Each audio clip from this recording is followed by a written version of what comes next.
Le tribunal de la télé vous est présenté par bonplan365.com. Chaque jour, un nouveau bon plan sur le site des bonnes affaires et des bons plans. Et Télé-Réalité TV, la première chaîne de télévision entièrement consacrée à la télé-réalité. Et par la masterclass VGS Télévision, la formation audiovisuelle pour bosser à la télé.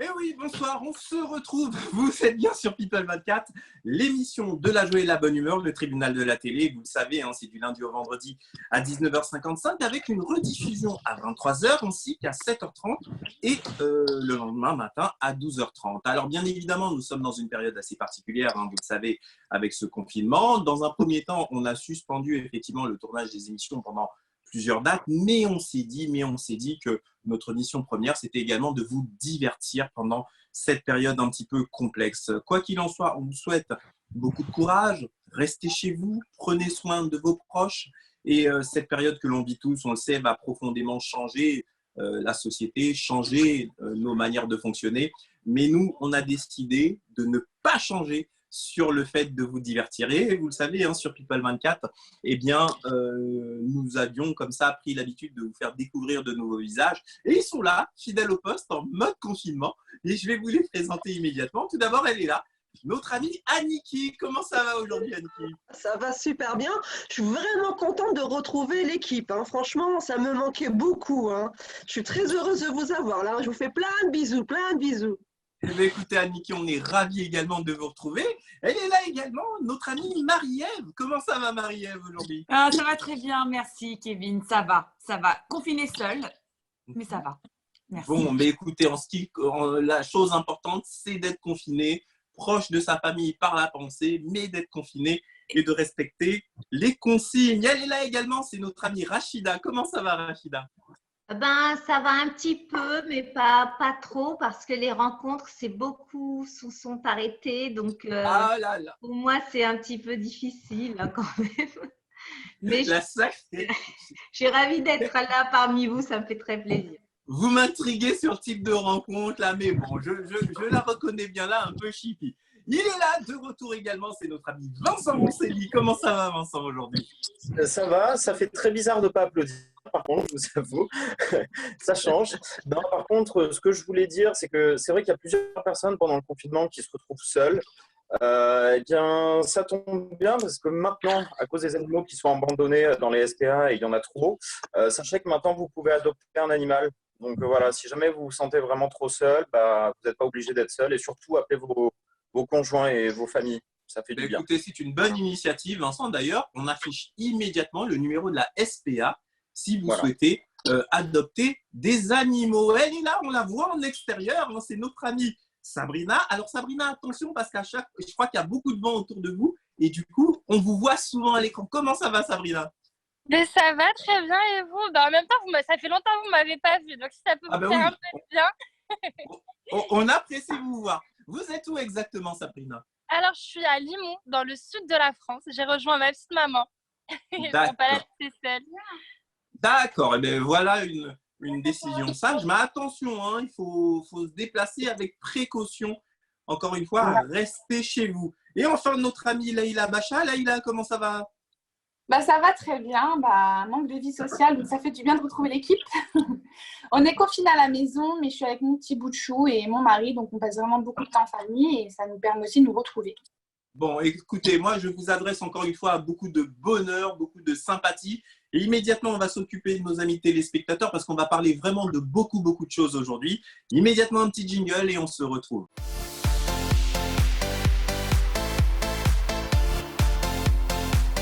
Alors, vous le savez, dans le tribunal de la télé, on parle vraiment de beaucoup de choses. D'ailleurs, on ne va pas perdre de temps. Je vais demander à mes collègues de quoi ils veulent nous parler aujourd'hui, en commençant par notre amie Marie-Ève. Marie-Ève, de quoi vous allez nous parler aujourd'hui? Écoutez, pour essayer d'apporter un petit peu de sourire et on va dire un peu d'amusement, je vais vous parler d'une Californienne qui lèche les produits au supermarché. Elle lèche les produits au supermarché en cette période de coronavirus. Elle est bien particulière. Hein. Vous nous parlerez de ça dans un instant, ma chère Marie-Ève. Aniki, de quoi vous allez nous parler aujourd'hui? Une nouvelle révélation sur le bateau de Barbe Noire. Ouh là là, genre ça fait des frissons. Sacré Barbe Noire, vous nous en parlerez dans quelques instants. Rachida, de quoi vous allez nous parler aujourd'hui? Un revenu de base comme réponse à la crise. Ça, c'est marrant parce qu'il y a quelques temps, lors de l'élection présidentielle, Benoît Hamon avait parlé de ça, mais tout le monde trouvait ça un peu farfelu et voilà que ça pourrait devenir une solution. Vincent, de quoi vous allez nous parler aujourd'hui? Eh bien, écoutez, de tous les comptes Instagram qu'il faut absolument suivre pendant le confinement, vous allez voir, vous allez vous éclater. Et ok, ben on va entendre ça dans quelques instants. Sabrina, de quoi vous allez nous parler aujourd'hui? Alors, moi, je vais vous parler du coup des prochaines vacances d'été. Est-ce que l'on va pouvoir sortir de la France ou on va rester bloqué chez nous encore? Très bien, ben ça promet. On va en parler dans un instant. Je n'ai pas présenté la dernière, c'est normal parce que c'est elle qui va prendre la parole immédiatement. Laïla, de quoi vous allez nous parler aujourd'hui? Alors moi, je vais vous parler de la rencontre qui a eu lieu ce jeudi 9 avril entre le président Emmanuel Macron avec le professeur Didier Raoult. Très bien. Eh bien, on va en parler immédiatement puisque vous vous en doutez bien. On va commencer l'émission en parlant bien évidemment de cette pandémie, le coronavirus. Petit jingle et c'est parti.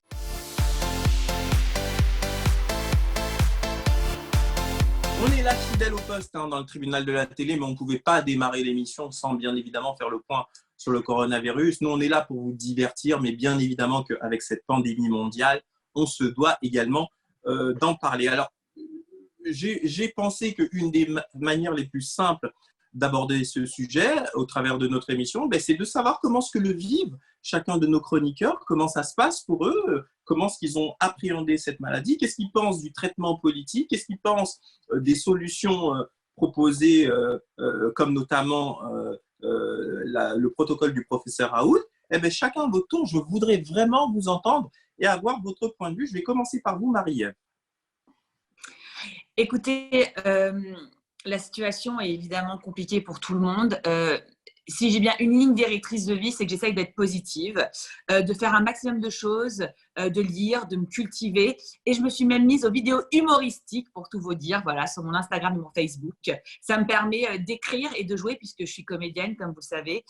Et donc voilà, donc vraiment rester positif par rapport à ça. Après, par rapport à tout ce qui se passe au niveau des traitements, moi, je me sens, très mal placée pour prendre la parole parce que pour en parler à plusieurs médecins, les points de vue sont très controversés, aussi bien au niveau de l'efficacité de ces traitements qui ont été mis en place dans les hôpitaux, mais en plus, tout simplement parce que voilà, je me sens pas, je ne sais pas ce qui va en résulter. Donc moi, la meilleure chose que je puisse faire, c'est évidemment rester chez moi pour me protéger et surtout protéger les autres parce que moi, à la rigueur, je suis jeune, je sais qu'il y a moins de risques quand on est jeune que voilà, d'avoir vraiment des conséquences très, très graves. Mais je pense à mon père qui a 80 ans, je pense à toutes les personnes âgées, je pense à tous ceux qui sont plus vulnérables, soit les personnes aussi avec des problèmes de poids ou les personnes qui sont malades, sous traitement, sous chimiothérapie. Je pense aux gens qui ont le cancer. Voilà, toutes mes pensées sont avec eux. Voilà, après, pour tout ce qui est médical. Ok, merci beaucoup pour cette longue présentation, mais en tous les cas, qui nous permet de bien cerner votre ressenti. Je veux vraiment que vous interveniez tous et que chacun à votre tour, vous me disiez comment vous appréhendez cette maladie. Et juste après, on parlera plus précisément des traitements et plus précisément des propositions proposées, et bien évidemment, du protocole du professeur Didier Raoult. Vincent, je voudrais vous entendre.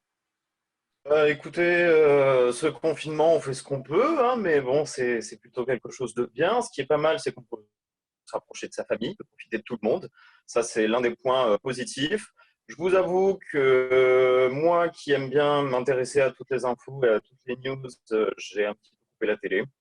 Parce que tout simplement qu'au bout d'un moment, c'est très anxiogène. Anxiogène totalement, ça plombe votre journée et je me suis dit non, c'est pas du tout ce que je veux profiter plus de la vie. Voilà, être content d'être parmi vous, en tout cas j'espère pendant un moment. Voilà, je m'amuse également aussi à faire des petites vidéos comme Marie-Ève que j'ai vu également. Faut profiter. Non, le seul point par contre où je trouve ça vraiment vraiment nul, c'est que j'ai l'impression quand même qu'on nous prend un petit peu pour des pigeons en France. C'est-à-dire que dans les autres pays, comme par exemple en Espagne, ça a été beaucoup plus vite au niveau des règles, au niveau de la fermeture des frontières et de ce qu'il en est actuellement. En France, on retarde, on retarde. On sait très bien que depuis le début, le confinement va durer plus longtemps. On fait que nous retarder, nous dire des petits bouts en disant bah non, ça va durer tant de temps, puis on revient, ça va durer tant de temps. Le président devait parler jeudi, maintenant il parle lundi. Donc c'est très bien que c'est encore pour dire que ça va durer plus longtemps. Je comprends pas en fait pourquoi. Vincent, pour résumer et synthétiser, en somme, beaucoup de gens pensent ça. Hein, c'est-à-dire que le président, par exemple, quand il a annoncé le confinement la toute première fois, il n'a pas été très clair en réalité. C'est-à-dire que les gens ont compris que finalement, ils pouvaient encore se déplacer, plus ou moins, etc.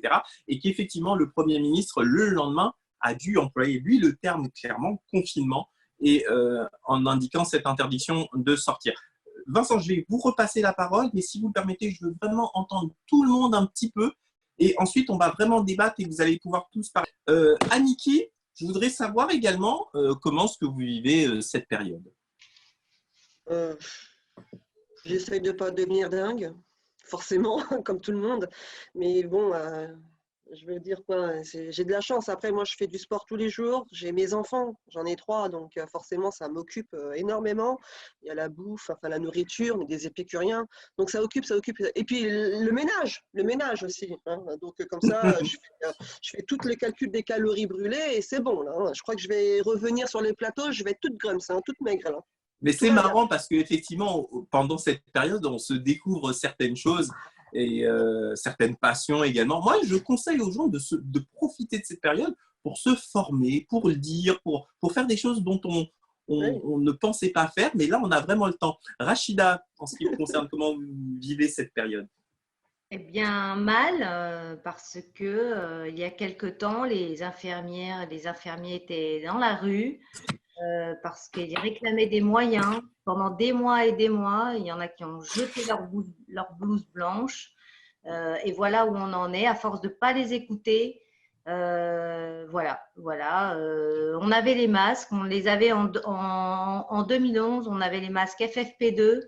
On en avait plus d'1 milliard. C'était vraiment bien. Mais comme on a décidé, évidemment, de ne pas soutenir le service public, eh bien, on se retrouve sans masque et donc enfermé chez soi. Génial. Et moi, ça ne me plaît pas. Alors, Rachida, vous avez parfaitement raison dans cette synthèse, mais par rapport au gouvernement actuel, il faut aussi préciser que ce sont des décisions qui remontent à il y a de nombreuses années en arrière. Et effectivement, c'est une politique qui, à force de réduire le service public, et notamment le milieu hospitalier, qui aboutit à des catastrophes. Mais moi, je suis convaincu qu'après cette période, plus rien sera comme avant et que moi, je serais même d'avis qu'on augmente le salaire de toutes les infirmières de 25% d'un coup parce que là, ce qu'elles font, c'est juste ahurissant. Je voudrais entendre Sabrina également. Sabrina, comment vous vivez cette période ? Moi, cette période, je la vis, on va dire, un peu… je la vis bien, mais en même temps, je la vis assez mal. Parce que comme ont pu dire Maëriève, comme a pu dire mes autres collègues, c'est assez compliqué parce qu'on ne nous a pas prévenus avant. Je me souviens bien encore, on nous disait allez au cinéma, allez au théâtre, sortez, ce n'est qu'une simple passade, une petite grippe, une grippe, c'est comme la grippe saisonnière. Et au final, on en est à déplorer plusieurs décès, plusieurs morts, plusieurs pertes, que ce soit du personnel soignant ou bien même de la population en fait, qui est en train de mourir, les décès dans les EHPAD. En fait, on est en train de perdre une génération, donc les plus fragiles, on est en train de perdre une génération qui est les plus âgées et c'est assez déplorable. Et donc ça, c'est vraiment un point de vue qui m'attriste lourdement parce qu'on est quand même en France, on est la 6e puissance mondiale et malgré tout, on a été en retard de plusieurs, on va dire, de quelques jours, voire quelques semaines par rapport aux autres pays. Alors, pardon, Sabrina, alors, on vous a bien entendu sur l'essentiel. Je vais donner la parole à Leïla et ensuite à Vincent qui a demandé la parole, mais juste une petite précision dans ce que vous venez de dire. Effectivement, on a le sentiment comme ça de ne pas avoir été prévenu, mais soyons très honnêtes les uns les autres. qui avait conscience de la gravité de cette maladie. Regardez par exemple ce qui se passe aux États-Unis.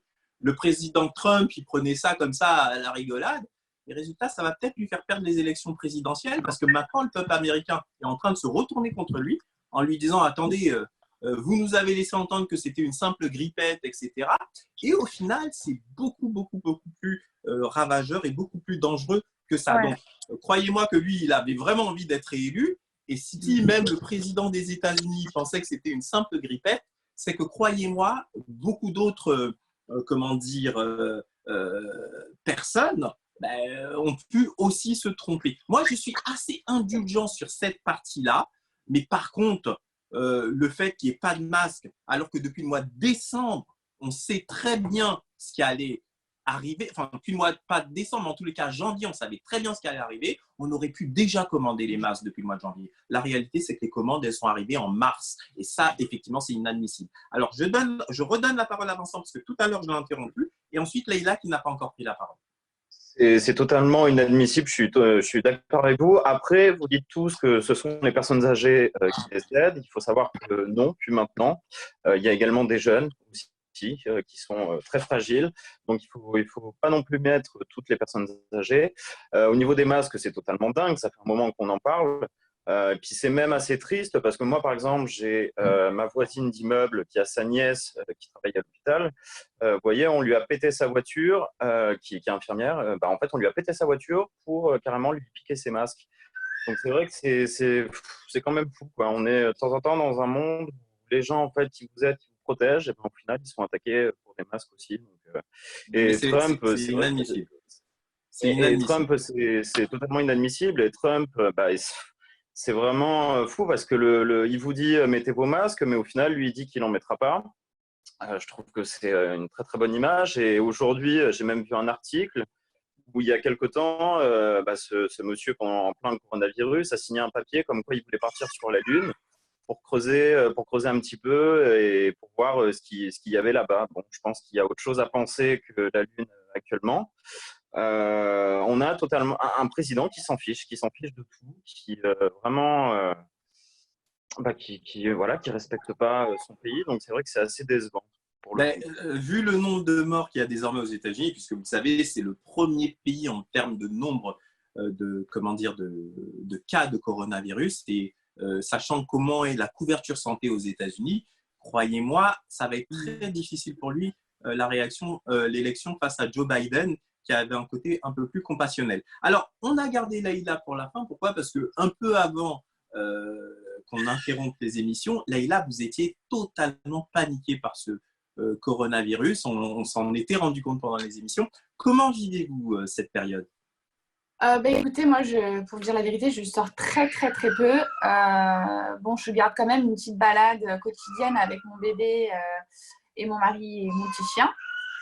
Mais ça reste dans le coin. On entend le bébé à côté, d'ailleurs, qui réagit.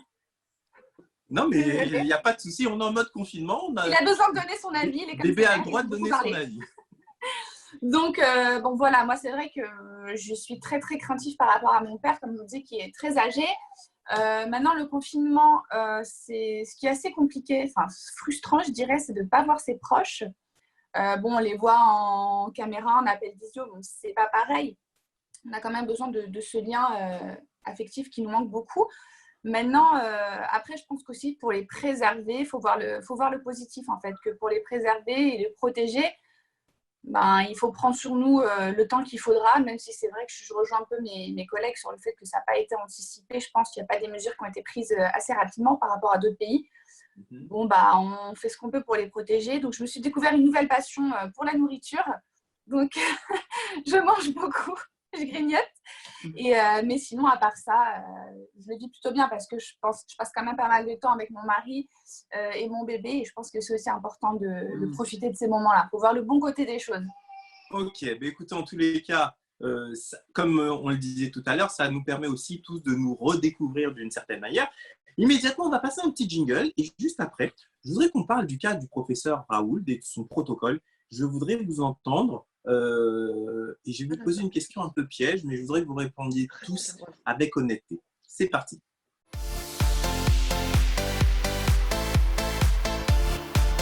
On est là, fidèle au poste dans le tribunal de la télé. Alors, la première partie de l'émission, vous le savez, on va parler principalement du Covid-19 et immédiatement, je voudrais faire réagir nos amis chroniqueurs par rapport au protocole du professeur Raoult. Est-ce que, question qu'on a entendue beaucoup ces derniers temps dans les médias, est-ce que si vous-même ou un de vos proches était atteint du coronavirus, est-ce que vous souhaiteriez pouvoir bénéficier du protocole qu'a proposé le professeur Didier Raoult? Je vais commencer par vous, Marie-Ève.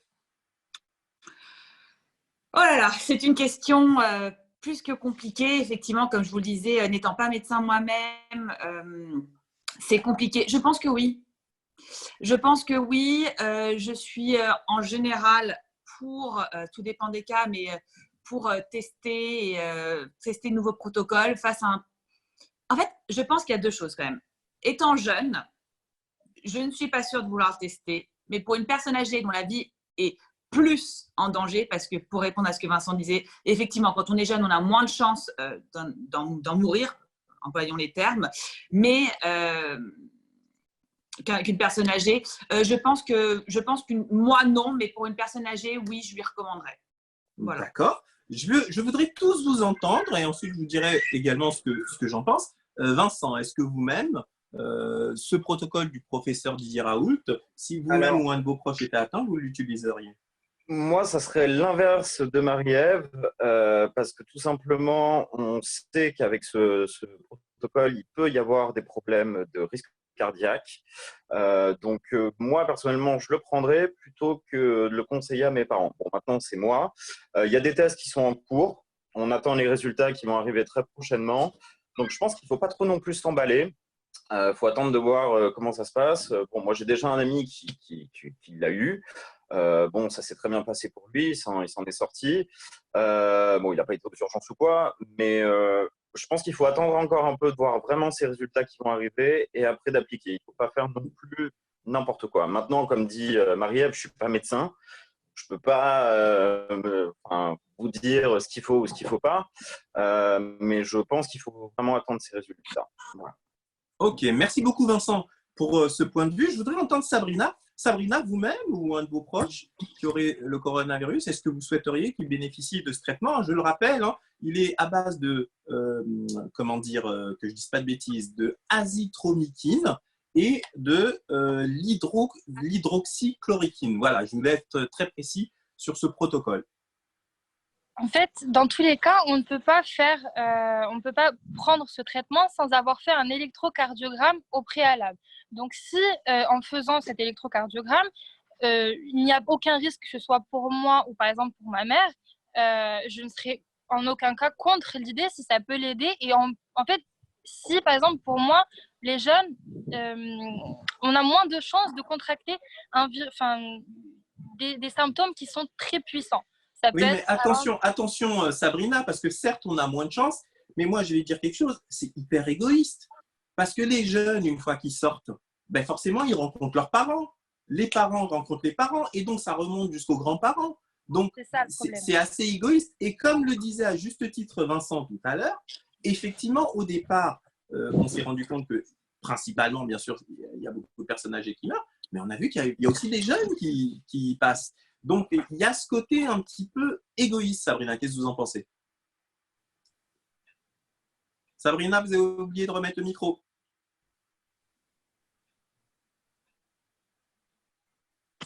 Là, c'est bon. En fait, moi, je pars du principe où c'est pas vraiment égoïste de ma part. Enfin, je vois ça comme ça. Mais admettons, par exemple, si ma mère, vraiment, elle est dans un état que je vois qui se détériore, je ne serais vraiment en aucun cas contre l'idée qu'elle prenne ce traitement-là qui, en fait, pour l'instant, sur quelques cas, a déjà prouvé son efficacité. Pas sur l'ensemble de la totalité des personnes malades, mais sur, je pense, 1000 ou 1060 cas dernièrement, il y avait que 10 cas. Sur les 15 cas sur lesquels ça n'avait pas marché, donc 5 décès et 10 personnes sur qui du coup ça n'avait pas du tout marché. Mais je laisserai plus Leïla en parler. Ça tombe bien parce que justement j'allais demander l'avis de Leïla. Leïla, même question, est-ce que si vous-même ou un de vos proches est atteint de ce Covid-19, est-ce que vous souhaiteriez bénéficier de ce traitement? Bon, moi, j'ai un avis partagé. Comme je vous le disais, j'ai mon papa qui est très âgé. Donc, après, je pense qu'il faut mesurer les risques par rapport justement, est-ce qu'il a plus de risques d'avoir une pathologie cardiaque s'il prend ce traitement, ou est-ce qu'il a plus de risques d'arriver quelque chose de plus grave s'il garde le virus sans traitement. Moi, je pense que je tenterais quand même le traitement. Dans le sens où il y a quand même des études, des tests qui ont été faits. Je vais en parler juste après. Et il y a quand même, quand on pose sur une balance les bénéfices en fait, entre le taux de mortalité avec le traitement et sans traitement, en fait, je pense que c'est plutôt mieux de quand même faire le traitement. Parce qu'il y a quand même 91,7% de taux de guérison. Après, je pense qu'aussi, c'est comme tout traitement, toute intervention chirurgicale ou quoi, en fonction de l'âge de la personne, je pense qu'il y a plus ou moins des risques. Alors, merci beaucoup, Laïla, de ce point de vue qui nous permet d'avancer. Alors, vous remarquerez que volontairement, je n'ai pas demandé le point de vue ni d'Aniki ni de Rachida, tout simplement parce qu'on a échangé déjà autour de cela un peu avant l'émission. Et précisément, je vais vous donner à tous une donnée que vous n'avez pas. Et vous allez voir que quand on a cette donnée, eh bien, on perçoit ce traitement un petit peu différemment. Figurez-vous que pas plus tard qu'hier, nous enregistrons cette émission le samedi 11 avril, pas plus tard que hier, l'Agence française du médicament a donné des chiffres qui, quand vous allez les connaître, moi, ça m'a totalement fait changer ma perception de ce traitement et maintenant, j'y suis incroyablement favorable et je vais vous dire pourquoi. Jusqu'à présent, on nous a toujours dit que la chloroquine avait effectivement des effets secondaires, mais de la manière dont on nous l'a dit, eh bien, dont on a pu l'entendre au travers des médias, moi, je m'attendais à des effets secondaires extrêmement puissants, extrêmement forts, extrêmement choquants, si vous voulez. Eh bien, effectivement, une personne qui a des problèmes d'ordre cardiaque, clairement, elle doit faire électrocardiogramme et être suivie de manière très minutieuse. Mais écoutez bien ce chiffre de l'Agence française du médicament qui a été communiqué hier. L'Agence française du médicament, ce n'est pas des tocards, c'est celle qui donne les certifications des médicaments en France et donc qui détermine la dangerosité d'un médicament. Eh bien, écoutez bien, depuis que la chloroquine est disponible sur le marché français, donc depuis ces nombreuses années, elle a été distribuée, écoutez bien, à 3 980 000 patients. 3 980 000 patients. Et vous savez combien de patients ont eu des effets secondaires, les amis? Écoutez bien ce chiffre, il est très important. 312. Entendez-moi bien. 312 patients ont eu des effets secondaires sur 3 980 000 patients. Techniquement, ça fait 0,00007%. Alors, ça veut dire quoi?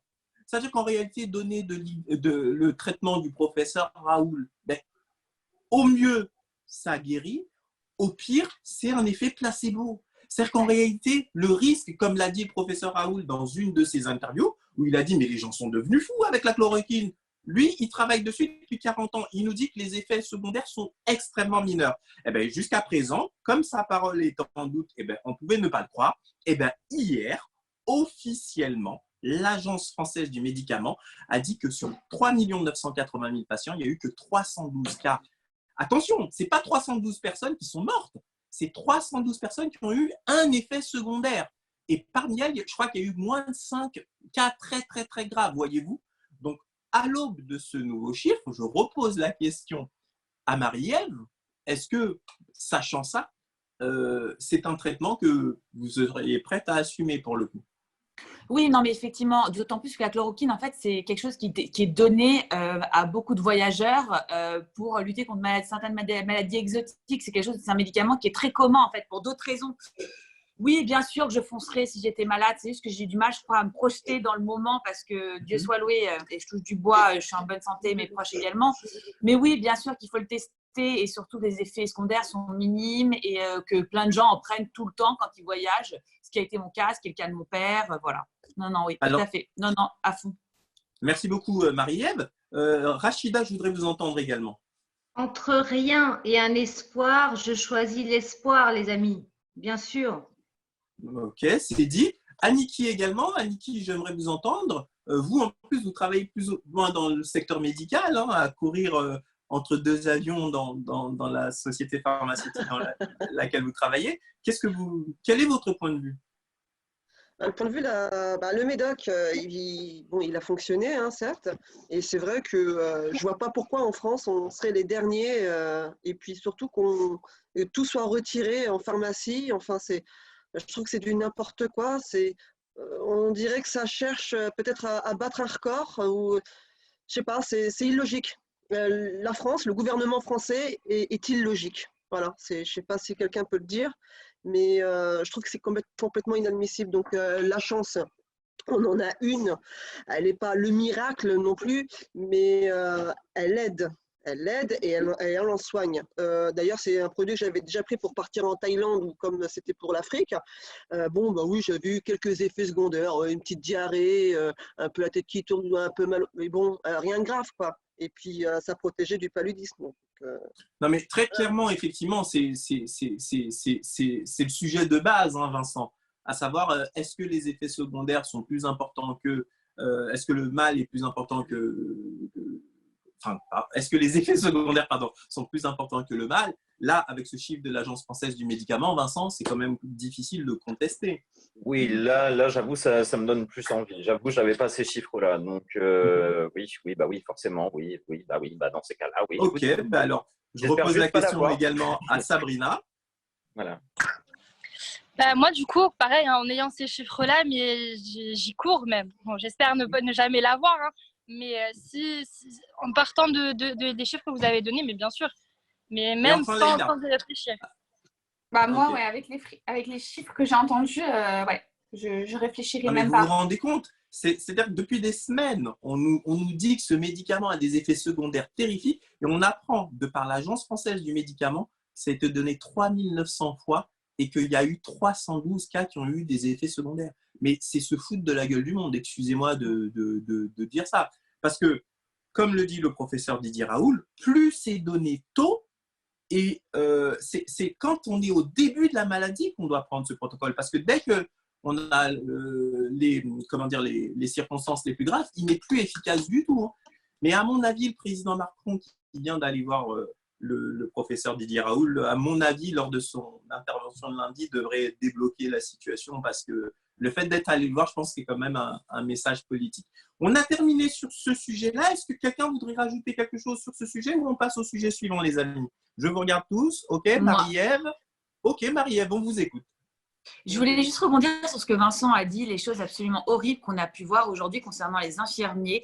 On a vu des cas où les voisins dans les immeubles d'infirmiers demandaient aux infirmiers de ne plus prendre l'ascenseur et même de déménager pendant cette période de confinement, de peur eux-mêmes d'être impactés et affectés au cas où ils auraient le coronavirus. Et je trouve ça absolument, c'est évidemment odieux et inhumain. Et je voulais juste vous dire que c'est punissable par la loi. Donc, il y a un décret qui est passé qui dit que toute personne qui nuirait ou qui insulterait les infirmiers aujourd'hui serait condamnée. Donc, voilà, je trouve ça très bien. Et encore une fois, force aux infirmiers et aux médecins et tout le personnel prêtant en ce moment. Eh bien, félicitations à vous, Marie-Ève, de transmettre ce type de message. C'est vrai que c'est complètement ahurissant. Mais de toutes les façons, vous savez, dans les périodes difficiles de l'histoire, les guerres, etc., regardez bien, on a toujours vu la vraie nature humaine à ces moments-là.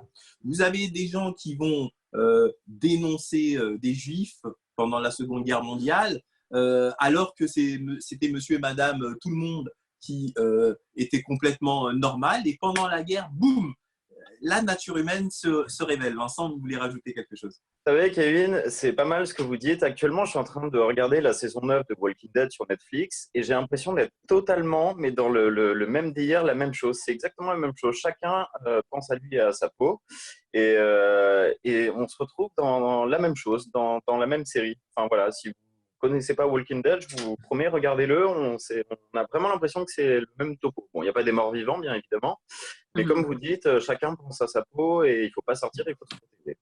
Bon, en tous les cas, nous, on voulait absolument faire cette émission première partie spéciale coronavirus. N'hésitez pas à réagir et à nous dire ce que vous en pensez.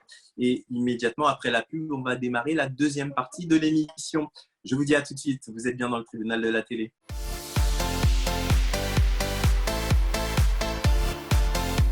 Et oui, vous êtes là tranquillement dans le tribunal de la télé. Vous le savez, on est en mode confiné. Regardez cette galaxie d'écran. Elle est là. Il y a Aniki, il y a Rachida, il y a Sabrina qui est là. Il y a notre ami Vincent Rosselli, il y a Laïla qui est là. Marie-Ève, ils sont fidèles au poste parce que la chaîne de télévision People 24 a décidé de continuer à vous divertir. Alors, la première partie de l'émission, on a bien évidemment parlé du coronavirus Covid-19 parce qu'on ne peut pas faire autrement que de vous informer également et de parler de cette pandémie. Mais nous, on a décidé de mettre aussi de la bonne humeur et de vous parler comme on le fait habituellement. Et on retrouve immédiatement notre ami Aniki. Regardez ce beau bisou que vient de lui faire sa petite fille. Oh, qu'elle est mignonne. Ma petite Fifi, Grace. Comment elle s'appelle? Grace. Ah ben là, il faut nous la montrer là, parce qu'on la voit pas très bien pour le coup. Vas-y, fais voir, regarde là. Coucou. Bonjour. Grace. Salut Grace. Ça va bien? Elle est contente. Trop belle, Grace. Voilà. Ah ben on est content. Eh ben Aniki, je vous laisse vous démerder. Voilà, bon bah écoutez, je vais faire au mieux là du coup. Eh ben c'est le mode confinement, c'est bien. On découvre un peu votre univers. Oui. Oh mon Dieu. Ça s'appelle le télétravail pendant le confinement là. De quoi? Qu'est-ce qui Là, on est vraiment dans le télétravail pendant le confinement là. Les enfants et tout, on est typique dans cet aspect-là. C'est à vous, Aniki. Ok. Donc, moi, je voulais parler la suite. Dans les années 1995, ils avaient retrouvé une épave, un bateau. Ils pensaient qu'il appartenait en fait à celui de Barbe Noire. Donc, on sait que Barbe Noire, c'était… Célèbre Barbe Noire. On a retrouvé le bateau de Barbe Noire. C'est pas Barbe Bleue, c'est pas Barbe Rouge. C'est Barbe Noire qui était du coup un grand célèbre pirate du XVIIIe siècle. Donc, il sévissait dans les mers des Caraïbes. Donc, c'était un sévère, sérieux. Et donc, ils avaient retrouvé un bateau dont dessus, c'était le Queen, le Queen Anne Revenge. Donc, qui veut dire la vengeance de la reine Anne. Et en 95, donc voilà, ils regardent toutes ces années-là, ils ont fait les recherches, ils ont comparé, et puis ça y est, c'est tombé. Donc, c'est bien un bateau qui appartenait au célèbre pirate Barbe Noire. Donc, ils ont retrouvé de plus des petits objets, quelques pièces d'or, des vestiges. Donc, ils continuent là en ce moment à faire encore leurs recherches, à compléter tout ça et puis à sortir tout ce qu'il y a comme trésor dans le bateau. Et apparemment, le pirate Barbe Noire, tellement qu'il était égoïste, peut-être qu'il aurait assassiné tout son équipage et puis il aurait fait échouer exprès son bateau pour toucher tout seul le butin du trésor. Bon, écoutez, en tous les cas, pour tous ceux qui aiment l'histoire de Barbe Noire, savoir qu'on a retrouvé son bateau, en tous les cas, merci beaucoup, ma chère. Il y a un livre, il y a un livre aussi. Ouais. Il y a un livre pour ceux que ça les intéresserait. Ça s'appelle La véritable histoire de Barbe Noire, la terreur des mers. Donc, pour vous dire, ça vaut le coup quand même de le lire. Voilà qui est dit. Et ceux qui veulent le commander, vous foncez à la FNAC ou sur Amazon ou je ne sais quelle autre librairie en ligne. En tous les cas, merci beaucoup à Aniki d'avoir mis Barbe Noire à l'honneur immédiatement. Un petit jingle. On est là, fidèle au poste dans le tribunal de la télé. Vous le savez, là, on a décidé de parler divertissement. C'est notre amie Marie-Ève. Marie-Ève, de quoi vous voulez nous parler à présent? Eh bien, Kevin, vous le savez, en cette période de coronavirus, on a tous développé des habitudes, un peu spéciales. Alors, que ce soit les gants, les écharpes quand on va au supermarché ou bien encore les masques, chacun a son petit truc. Sauf qu'aux États-Unis, c'est un petit peu différent, et notamment avec une Californienne qui, elle, a développé une habitude tout à fait particulière. Accrochez-vous, elle lèche les produits. Mais c'est quoi ce délire? C'est quoi ce délire? Elle lèche les produits. Attendez, elle lèche les produits en supermarché ou elle achète, elle les lèche chez elle? Alors, manque d'argent, elle s'est dit, quoi de mieux que d'aller lécher les produits que j'aimerais avoir au supermarché et que je ne peux pas me payer. Donc, elle a léché tout un tas de produits pour $1 800 de nourriture, mais aussi de toutes sortes de marchandises comme des bagues, plein de bijoux. Elle a tout léché. le temps que la police arrive, ça s'est passé à la frontière du Nevada. Le temps que la police arrive, elle avait mis des colliers autour de son cou. Et puis, la police est venue l'arrêter. Puis, manque de peau, cette histoire, évidemment, qu'est-ce qui s'est passé? Elle est partie en garde à vue. Et en plus de ça, la marchandise a été détruite, tout simplement. Tu m'étonnes par cette période actuelle. Pardon? Je disais, vous m'étonnez à cette période actuelle que la marchandise soit détruite. Je vois Vincent, là, il est catastrophé. Vincent, ça vous inspire quoi, cette histoire? Non, mais je me pose la question, est-ce qu'elle a continué à lécher après ça encore? Alors, justement, j'en suis arrivée à me demander si elle avait léché les barreaux de sa prison pour en sortir, pour éviter de payer sa caution. C'est la question, ouais. Bon, je n'ai pas encore la réponse, mais bon, je pense qu'elle devait être un petit peu… C'est ahurissant, et ça va pas rassurer notre amie Leïla, parce que moi, je vais vous raconter une anecdote. Je pense que vous l'avez peut-être vu, cette vidéo qui a circulé au début de l'épidémie, de la pandémie du coronavirus, dans le métro. Vous l'avez tous vu sur Facebook, cette vidéo, ou sur WhatsApp. On voit un jeune homme dans le métro parisien, la ligne 8 d'ailleurs, et il a un masque, il le retire, il se met à lécher toutes les… Vous savez, les barres centrales sur lesquelles les gens se tirent. Mais il y a des gens, mais dans leur tête, je ne sais pas qu'est-ce qui se passe. Leïla, vous aviez vu cette vidéo? J'ai vu cette vidéo et franchement, ça m'a choquée. Donc, ça m'a encore plus traumatisée des métros. Donc, je ne suis pas prête de reprendre les transports en commun.